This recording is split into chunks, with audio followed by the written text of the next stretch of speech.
Salam sejahtera kepada pemirsa dimanapun Anda berada. Topik kali ini sambungan dari topik yang pertama, aborsi dari sisi firman Tuhan, dan topik yang kedua, alasan kenapa melakukan aborsi. Tapi sebelumnya kita berdoa. Bapa, terima kasih kalau firman Tuhan menyinggung kami, firman Tuhan menegur kami, biar kami bertobat dan melakukan hidup yang benar di hadapan Tuhan. Urapi kami semuanya Bapa, dan ini menjadi pembelajaran buat kami. Dalam nama Yesus kami berdoa, haleluya, amin. Firman Tuhan katakan di dalam Keluaran 20 ayat 13, jangan membunuh. Yakobus 1 ayat 15, dan apabila keinginan itu telah dibuahi, ia melahirkan dosa. Dan apabila dosa sudah matang, ia melahirkan maut. Jadi kayak lingkaran setan. Dosa, menutup dosa, akhirnya melakukan dosa berulang-ulang. Kayak lingkaran setan. Ya, 1 Yohanes 3 ayat 4. Setiap orang yang berbuat dosa melanggar juga hukum Allah. Sebab dosa ialah pelanggaran hukum Allah. Jadi ketika melakukan dosa kita sudah melanggar. Dan upah dosa adalah maut. Nah, ada 3 jenis aborsi. Aborsi spontan, aborsi yang tidak disengaja, tiba-tiba terjadi keguguran. Lalu aborsi buatan, sengaja dilakukan ya supaya janin itu keluar karena memang janin itu tidak dikehendaki. Lalu aborsi terapeutik, artinya ya dilakukan aborsi karena alasan medis. Ya, melakukan aborsi sama juga menyewa pembunuh bayaran. Bayangkan seorang ibu yang seharusnya menjadi pelindung bagi anaknya justru membayar algojo untuk membunuh buah hatinya sendiri. Nah, yang pertama, alasan melakukan aborsi. Belum siap menjadi orang tua. Itu alasan picik dan sangat egois. Udah ngerti belum siap jadi orang tua? Lu menikah, lu mengandung, atau married by accident, MBA, married by accident. Alasannya bodoh, egois, dan mau menang sendiri. Rela jadi eksekutor untuk janin yang lemah, yang tidak berdaya. Ingat, menabur akan menuai. Bisa saja ketika engkau melakukan aborsi, ya, akhirnya ketika engkau menikah Tuhan tidak izinkan engkau punya anak, bahkan engkau menderita kanker rahim. Ya, itu poin yang pertama. Lalu poin yang kedua, aborsi dilakukan dengan alasan karena korban perkosaan. Yehezkiel 18 ayat 20. Orang yang berbuat dosa itu yang harus mati. Anak tidak akan turut menanggung kesalahan ayahnya, dan ayahnya tidak akan menanggung kesalahan anaknya. Orang benar akan menerima berkat kebenaran, dan kefasikan orang fasik akan tertanggung atasnya. Jadi bukan sebuah alasan kalau korban perkosaan itu lalu anaknya nggak punya hak untuk hidup. Yang salah bukan anaknya, yang salah orang dewasa, yang salah bejat adalah orang yang tidak bertanggung jawab sehingga tega melakukan hal tersebut.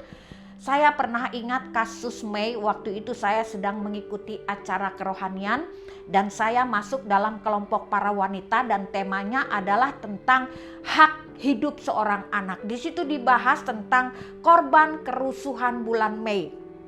Akhirnya WBI peduli anak-anak yang lahir dari korban kerusuhan bulan Mei itu ditampung, dibesarkan, dididik. Sekalipun bapaknya itu pria yang jahat, yang tidak berkenan, tapi anak itu dididik. Nah, pernah ada sebuah kisah. Di situ di hadapan mama papanya anak itu berkata, "Mama, papa, aku sudah tidak suci lagi, aku sudah dinodai, aku sudah diperkosa." Akhirnya dia pegang gelas racun, dia minum, dia mati di depan mama papanya. Gara-gara kejahatan laki-laki merenggut nyawa gadis yang baik-baik. Ya, jadi korban perkosaan lalu melakukan aborsi itu bukan jalan keluar. Ya, itu bukan jalan keluar. Biar kita minta hikmat sama Tuhan, kira-kira langkah apa. Sekarang banyak panti-panti yang rela menampung anak-anak korban perkosaan. Bahkan sekarang ada panti rehab yang menampung secara psikologis untuk dapat menjaga mamanya dan calon bayi yang dikandungnya. Yang ketiga alasannya, ya, aborsi dilakukan karena menyelamatkan nyawa ibu. Bayangin, bayi yang sehat dibunuh untuk nyelamatin ibu yang sakit. Bayi yang sehat dibunuh untuk menyelamatkan ibu yang sakit. Mestinya yang sakit, ya, yang sakit ya harus berjuang supaya dia sembuh agar bayinya pun selamat, nggak dibunuh. Mati hidup seorang ibu ada di tangan Tuhan, bukan di tangan dokter, dan mujizat Tuhan selalu ada sampai saat ini. Terkadang pilihan dan keputusan manusia itu salah. Ya, terkadang pilihan dan keputusan manusia itu salah. Jadi tetap bersandar berharap pada Tuhan. Dilema, bayi sehat dalam kandungan harus dibunuh demi menyelamatkan ibu yang sakit. Dan itu dilegalkan oleh pemerintah dengan alasan kedaulatan medis, kedaruratan medis. Padahal, ya kan, bayi sehat harus dipertahankan, mama yang sakit harus disembuhkan. Bukan bayi sehat dikorbankan lalu mamanya tetap menderita, bukan. Jadi win-win solution. Ya, kemenangan kedua belah pihak. Yakobus 1 ayat 5, tetapi apabila di antara kamu ada yang kekurangan hikmat, hendaklah ia memintakan kepada Allah yang memberikan kepada semua orang dengan murah hati, dengan tidak membangkit-bangkit, maka hal itu akan diberikan. Ya, jadi minta hikmat. Solusi apa? Ini ada sebuah kisah nyata, ya, saya baca tentang Giana. Jadi mamanya itu hamil karena karena istilahnya pergaulan bebas. Akhirnya mamanya panik pergi ke rumah aborsi yang ilegal. Ya, bayi itu diurut-urut, jadi udah dikasih larutan. Akhirnya bayi itu keluar tapi dalam keadaan kulitnya terkelupas. Tapi bayi itu masih hidup. Dan akhirnya dokter itu mau bunuh, tapi susternya nggak tega, kesian. Akhirnya bayi yang dalam keadaan sekarat dengan kulit yang melepuh dibawa lari dan ditaruh di rumah seorang penginjil. Dan penginjil itu begitu melihat bayi dalam keadaan sekarat dengan ekonomi yang sederhana dirawat dengan penuh kasih sayang.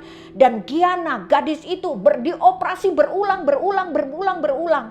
Akhirnya lewat peristiwa ini, ya, Giana selalu mengadakan satu kampanye tentang melarang aborsi sampai dia keluar masuk penjara. Sampai pada satu saat dia kesaksian dan mamahnya si Giana menyaksikan ini dan dia ingin bertemu anaknya. Lalu Giana berkata, aku mengampuni mama tapi aku belum siap untuk bertemu muka dengan mama. Betapa penderitaannya aborsi tersebut, ya, betapa menderitanya, ya. Lalu alasan yang selanjutnya, bayi yang dikandung cacat. Dengar, bayi cacat pun punya keistimewaan di hadapan Tuhan. Firman Tuhan Matius 12 ayat 20, bulu yang patah terkulai tidak akan diputuskannya dan sumbu yang pudar nyalanya tidak akan dipadamkannya. Jadi sekalipun kondisi bayi itu tidak bagus, Tuhan punya 1001 jalan. Tuhan punya 1001 rencana atas hidup bayi tersebut. Ya, bagi Allah tidak ada yang mustahil. Amin. Bagi para ibu-ibu yang saat ini sedang mengandung, sedang mengalami dilema atau apapun juga, Yesus jawaban dalam hidupmu. Amin. Terima kasih Tuhan. Kalau ada di antara pemirsa yang saat ini sedang hamil atau diperkosa atau hamil yang tidak diinginkan dan berniat untuk aborsi pada hari ini, ampuni Tuhan, ampuni, patahkan dalam nama Yesus. Agar mereka tidak melakukan tindakan yang sangat keji dan sangat dibenci Tuhan. Terima kasih Tuhan, kami percaya bayi pun punya hak untuk hidup yang sama terhadap manusia yang telah lahir di muka bumi ini. Terima kasih Bapa. Dalam nama Yesus kami berdoa. Amin.